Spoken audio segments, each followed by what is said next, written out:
શકતા પણ હોઈએ છીએ. વાત આપણા વડાપ્રધાનથી કરીએ. વડાપ્રધાન એટલે નરેન્દ્ર મોદી. શું લાગે છે 2026 આગામી દિવસોમાં? કારણ કે એક દિવસ પહેલાં જ અમિત શાહ હતા, એમણે કીધું 2029માં પણ તેઓ જ વડાપ્રધાન બનશે. શું લાગે છે આપને, કેવું ભવિષ્ય 2026 એમના માટે?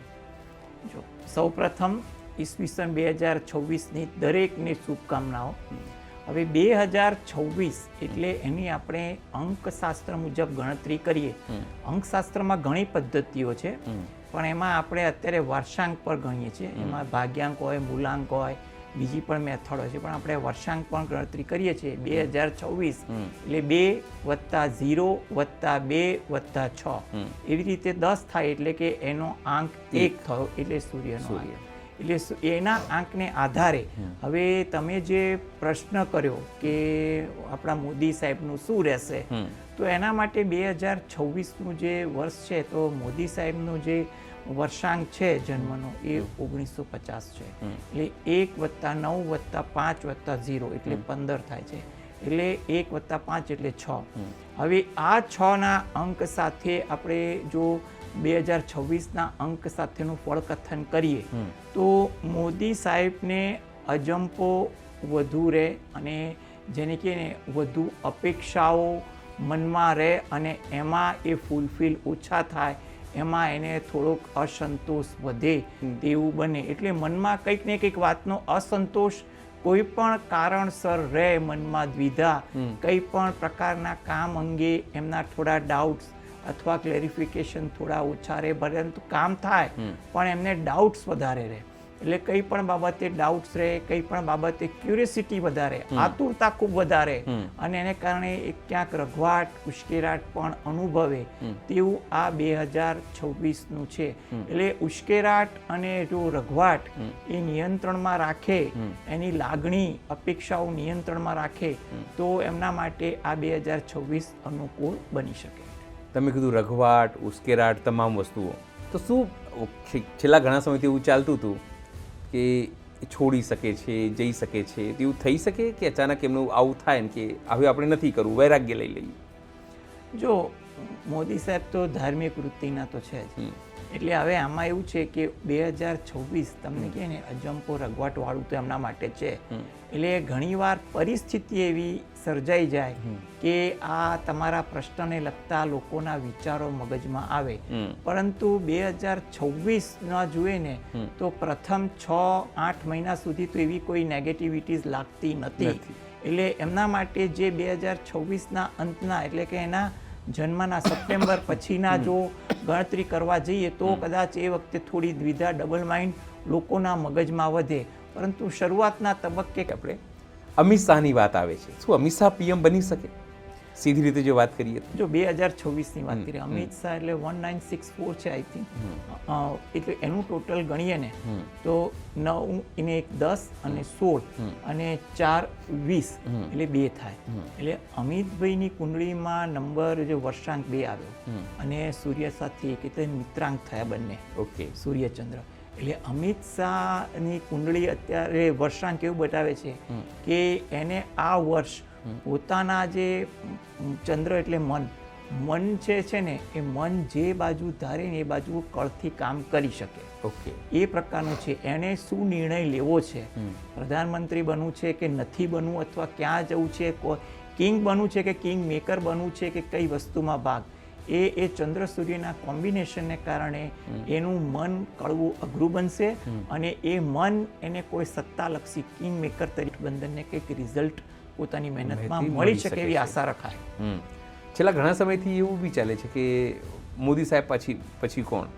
તો ઘણા લોકો અમિતભાઈનું નામ લઈશું, તો ઘણા બધા સ્ટ્રોંગલી એક મોટો વર્ગ છે જે કહે છે કે યોગી આદિત્યનાથ. સમજો તો યોગી આદિત્યનાથ છે કાબિલ કે અથવા એના નંબર પ્રમાણે? જો એવું છે કે ભાજપ માટે આ વાત કળવી અઘરી છે, બરોબર. સૌથી પહેલી વસ્તુ એ કે ભાજપની જે સ્થાપના થઈ ને 1980, બરોબર, 1/9 એટલે 10 અને 18 એટલે 9 મંગળ થયો. એટલે હવે એ લોકો જોવા જશે ને તો આક્રમકતા વાળા કામમાં, લીડરશિપ ક્વોલિટીમાં આગળ લાવે એવી વ્યક્તિ શોધે.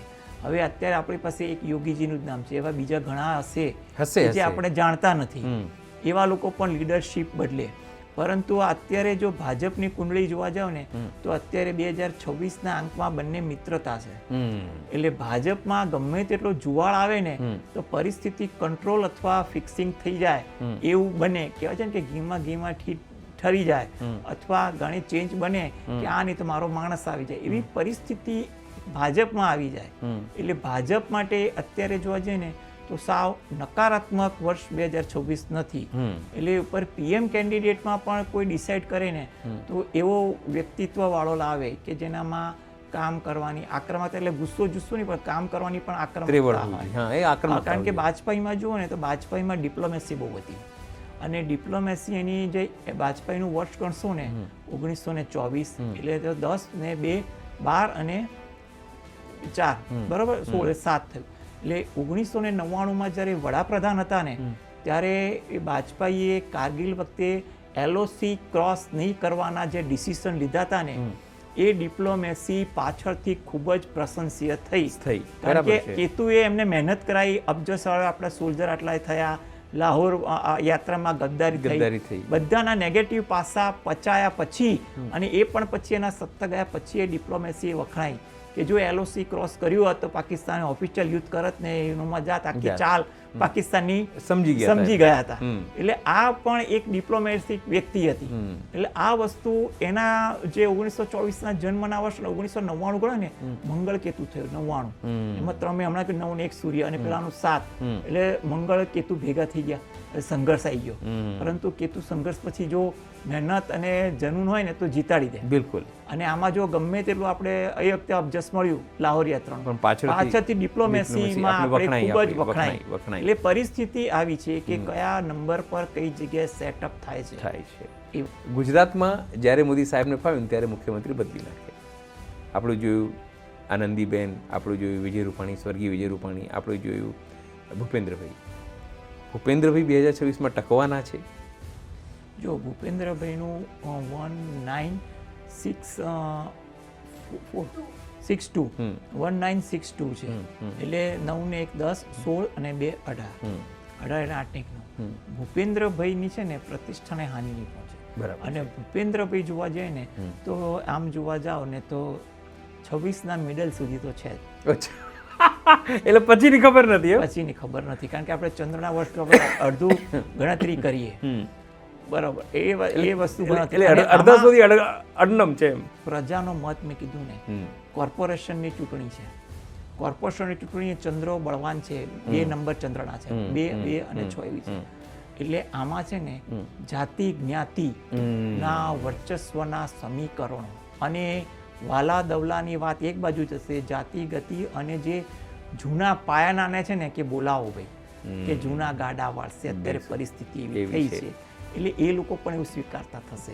એટલે ભૂપેન્દ્રભાઈને ફટદીને તકલીફ પડે એવું નથી, કારણ કે ભૂપેન્દ્રભાઈ સિનિયર છે અને એક પીઢ વ્યક્તિ છે અને પ્રતિષ્ઠા પક્ષમાં અને લોકોમાં પણ સારી છે. એટલે પરંતુ આ સમીકરણ ચંદ્રમાં દેખાઈ દે તો એને કારણે એની ઇફેક્ટ પડે તો એમાં જો મેષના સૂર્ય આવે, સૂર્યના અંકમાં, એ પછી ગતિ શું છે એ જાણવી અઘરી પડે. અત્યારે સૌથી પોલિટિક્સમાં કહીએ અને ભાજપમાં કહીએ તો સૌથી ટ્રેન્ડિંગમાં અત્યારે હર્ષભાઈ સંઘવી ચાલે છે. યુવા નેતા છે, ડેશિંગ છે, બોલે છે જોરદાર, એમના હાથમાં પોલીસ છે. શું લાગે છે એમાં 2026 માટે? સંઘવી 1985 બરાબર, 19 10 8 18 અને 5 23 એ બુધનો. એટલે એનામાં છે ને ચંચળતા અને બેકઅપ માઇન્ડ. ઓકે બરોબર, અને સૂર્યનો આંક છે. એટલે હર્ષભાઈને 2026માં તો કંઈ વાંધો ના આવે, કારણ કે એ બુધના આંકમાં છે. આમ તો જોવા જઈએ ને કે મંગળના આંકમાં જોવા જઈએ ને 2025 એટલે મંગળનો આંક. મંગળ અને બુધનું પણ કોમ્બિનેશન આવે ને કે બેકઅપ ડેરિંગ એટલે એકદમ યંગ હતા અને ડેપ્યુટી સીએમ થઈ ગયા. અને મારા હિસાબે જોવા જઈએ ને અત્યારના ડેપ્યુટી સીએમની હિસ્ટ્રીમાં સૌથી ઓછા એક્સપિરિયન્સથી એ ડેપ્યુટી સીએમ પહોંચ્યા 100%. એટલે એકદમ શોર્ટકટમાં. એટલે એનો 5 નંબરનો ડિઝીઝ મંગળમાં પણ એડજસ્ટ થયો અને આમાં પણ એડજસ્ટ થાય છે. એટલે હર્ષભાઈ સંઘવી માટે પણ 2026 તો આશાસ્પદ છે. સત્તાને સારી રીતે સમતોલ પોતે ડાયરેક્ટ કરતાં પોતાના એડવાઇઝર બેકઅપથી બધી પરિસ્થિતિ ટાળી શકે અથવા એના થકી કોઈ જગ્યાએ બેસી શકે એવી સ્થિતિ છે. ઓકે સાહેબ, ખાસ કરીને બધી ચર્ચા તો આપણે કરી, પણ મુખ્ય વ્યક્તિ રહી ગયા જે સરકાર સાથે એટલે જોડાયેલા છે, જગદીશ વિશ્વકર્મા. એમનું જે જન્મ તારીખ છે એ 1973 છે મને લાગે છે. જો 1973 એટલે 1 + 9 એટલે 10 + 7 એટલે 17 + 3 એટલે 20 એટલે ચંદ્રનો અંક. અને અત્યારે 2026 સૂર્યનો અંક મિત્રો છે.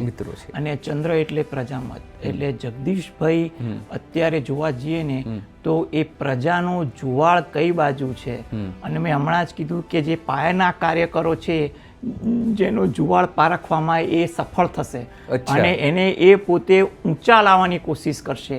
અને એને કારણે જોવા જઈએ ને કે પક્ષમાં જે પાયાના મજબૂત પક્ષના વફાદાર જેવા માણસો જે અત્યારે ઢંકાયેલા હતા ને એનું આ ઢાંકણ ઉગાડવાનું કામ કરશે અત્યારે. એટલે એવું પણ કહી શકાય કે જે જગદીશભાઈ છે એ ભાજપમાંથી જે જૂના લોકો છે એટલે રિયલ જે કાર્યકર્તાઓ છે એને ઉપર લાવશે. અને જે લોકો રિયલ નથી એના માટે કદાચ પરીક્ષા થશે, સંઘર્ષ કરાવશે. પરંતુ એને જગદીશભાઈનો અંક 2 આવ્યો. એ જે આ વિદ્રોહ કરશે ને એ વિદ્રોહ ક્યાં કેટલું કામ આવશે એ કળી શકશે ખરા. એટલે એને એ રીતે ફાયદો તો લઈ લેશે. એટલે એની અંદર જે ભાજપની અંદર જે કદાચ વિદ્રોહ થવાની સંભાવના હોય એને ઇન્ટ્યુશન આવી જશે કે આ થવાનું છે, એને કેવી રીતે ડેમેજ કંટ્રોલ કરવું. કારણ કે ડેમેજ કંટ્રોલ કરી શકશે. કારણ કે એનામાં શું છે કે ચંદ્રનો અંક છે ને, એટલે ચંદ્રનો અંક એટલે અમે છે ને રાજકારણમાં પ્રજાનો જુવાળ કહેવાય. એ જુવાળ પારખી લેશે. એટલે એ જુવાળને આધારે નિર્ણય લઈ શકશે. કારણ કે અંક 2 છે અને 2026નો અંક 1 છે, મિત્રો છે. એટલે જુવાળ પારખી લેશે ને એના આધારે નિર્ણય લઈ શકશે ખરા. ભાજપને ફાયદો